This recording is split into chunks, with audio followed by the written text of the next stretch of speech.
Assalamualaikum warahmatullahi wabarakatuh. Selamat pagi, salam sejahtera untuk kita semuanya. Saya doakan Bapak Ibu sehat selalu. Syukur alhamdulillah Bapak Ibu, pada pagi hari ini kita bisa bertemu dengan keluarga besar LDI ini, membicarakan bagaimana toleransi, bagaimana kemudian tadi dijelaskan dengan sangat bagus sekali oleh Pak Singgih terkait dengan sejarah bangsa ini, konsensus bangsa ini, dan tentu saja kita mesti mencoba merawat. Beberapa waktu terakhir ini saya mengikuti apa yang terjadi di banyak negara.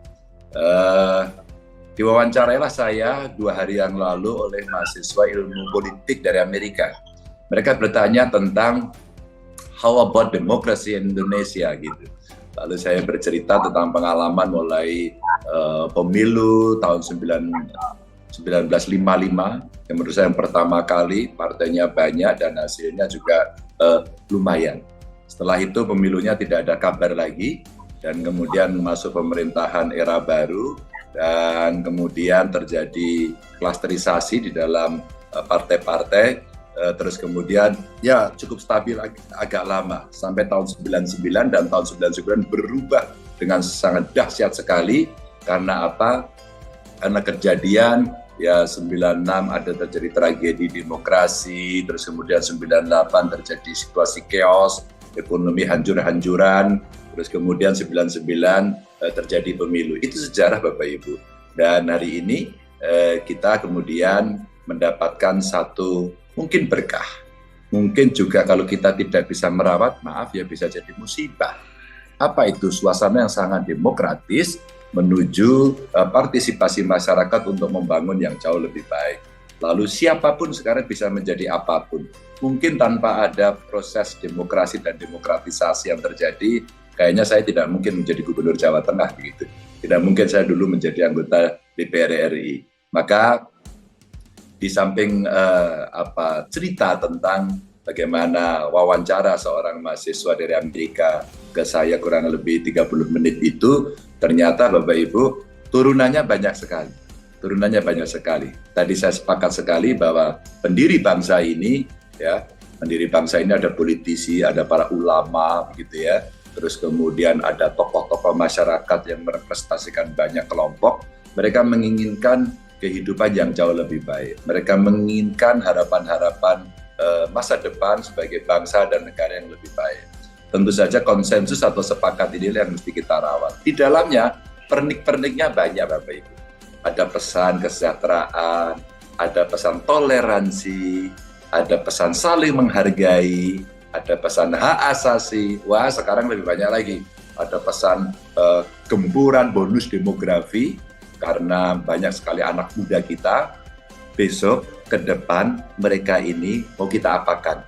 Mereka butuh ruang untuk tempat tinggal, untuk sekolah, untuk olahraga, untuk bekerja, dan seterusnya. Mereka butuh tempat untuk healing, anak-anak muda sekarang, piknik ya, bisa refresh kembali bersama keluarga. Tapi mereka juga butuh makan, mereka butuh pendidikan, ya mereka butuh ruang-ruang lebih banyak untuk bisa menyampaikan gagasan atau idenya. Dan dunia berkembang dengan sangat dahsyat. Ada dunia nyata, ada dunia maya. Seperti hari ini saya tidak bisa datang, tapi kita bisa hadir. Maka kehadiran melalui teknologi semacam inilah silaturahmi yang seharusnya kita bisa jaga. Jadi ada satu yang baik karena perkembangan teknologi, termasuk alat kecil ini. Alat kecil ini sekarang bisa menjadi harimau juga. Kalau dulu mulutmu harimau, sekarang jarimu bisa jadi harimau.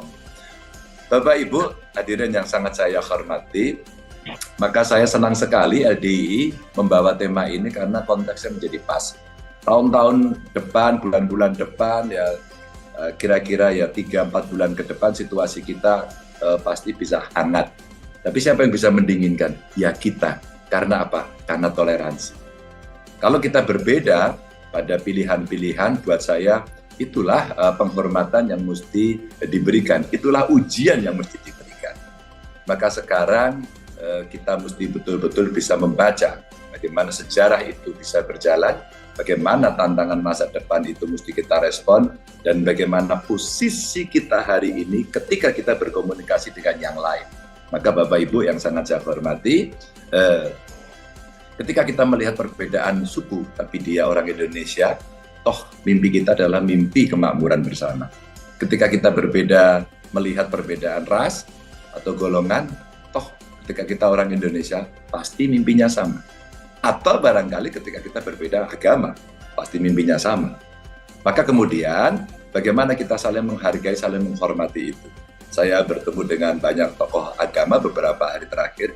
Kalau yang tokoh agama Islam sudah terlalu sering, memang kita komunikasi cukup intens, apakah itu dari kelompok-kelompok yang ada di sekolah-sekolah, di kegiatan ormas Islam, di organisasi-organisasi yang ada, atau barangkali pada event seperti hari ini, yang nanti narasumbernya banyak termasuk dari Pemprov.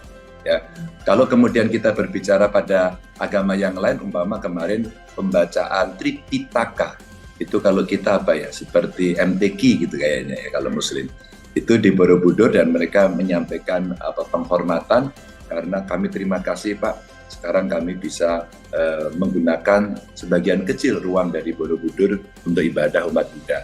Atau umat Hindu yang ada di banyak tempat dari Indonesia kemarin juga menyampaikan terima kasih karena sudah berbicara di sedikit ruang yang ada di Candi Prambanan. Maka cara penghormatan kita Bapak Ibu yang bisa diberikan. Meskipun masih ada lagi, kemarin saya ketemu para pendeta, kenapa ya Pak Ganjar, kalau kita buat rumah ibadah kok tidak mudah? Padahal konstitusi kita memberikan kesempatan itu. Maka diskusi-diskusi panjang ini ternyata Bapak Ibu bisa diselesaikan dengan apa? Duduk bersama, ngobrol, ngopi, orang Jawa bilang rembukan. Ono rembuk dirembuk. Duduk manis, kita kemudian bicara dari hati ke hati, mengurangi emosi-emosi kita. Apalagi yang berkait dengan spirit kelompok masing-masing. Itulah sharing. Itulah cara kita berbagi. Maka kita melihat perkembangan dunia Bapak Ibu.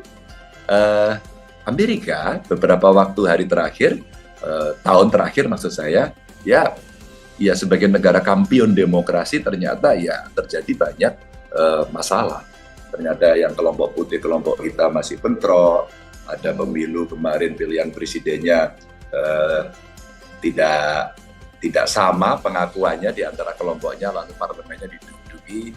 Dan saya ceritakan sama peneliti Amerika itu bahwa di Indonesia itu tidak pernah terjadi tahun 98. Dan kemudian pada era Pak Jokowi terjadi juga inovasi baru. Apa itu inovasinya? Yang kalah diajak dalam pemerintahan. Apa? Agar dingin saja situasinya.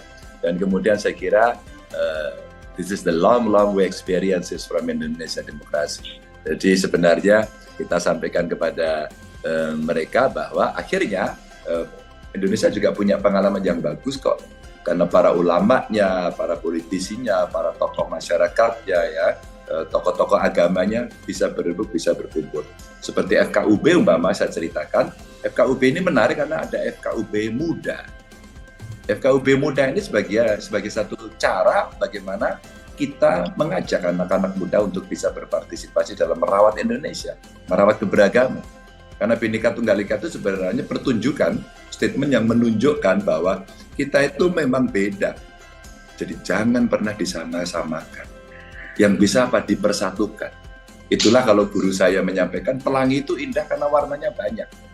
Disatukan, tapi kalau warnanya sendiri-sendiri nggak indah gitu ya. Itulah filosofi yang paling sederhana. Dan sebagai orang Jawa Tengah tentu saja kita bisa melihat, mendengarkan, mengalami tiap hari bahwa kalau tetangga kita sakit ditengok kan. Kalau ada yang sunatan ya teko, rewang gitu ya. Kawinan teko, rewang, nyumbang gitu ya. Atau barangkali ada kematian. Pasti semua bergegas. Mereka takziah bareng-bareng, ziarah kubur dan sebagainya itu juga bareng-bareng gitu ya.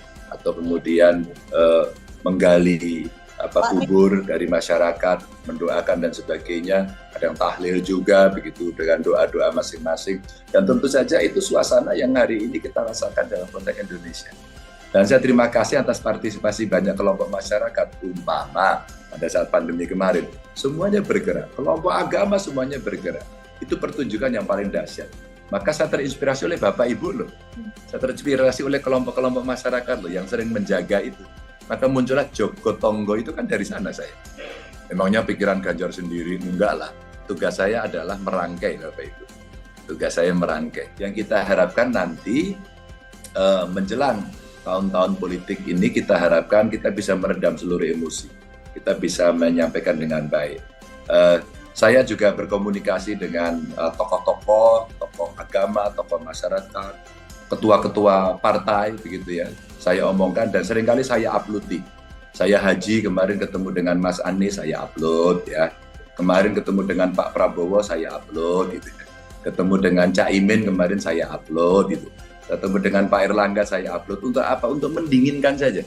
Karena nanti kalau tidak, makhluk politik gitu seperti saya ini menjadi tertuduh, wakil kita ini yang membuat ramai gitu ya Bapak Ibu ya. Jadi harapan saya dari IDLDI melakukan seminar ini, webinar ini, silaturahmi kebangsaan ini bagian dari penyejuk sekaligus prakondisi agar kita melihat segala sesuatunya itu kita pernah kok, biasa kok. Jangan sampai seperti Amerika yang kemarin, terjadi perbedaan ras. Padahal dia kampion demokrasi loh ya. Atau barangkali di Perancis kemarin negaranya dibakar. Atau kemarin kita melihat di Afghanistan, ibu-ibu tidak boleh lagi banyak berkegiatan. Perempuan tidak boleh lagi sekolah.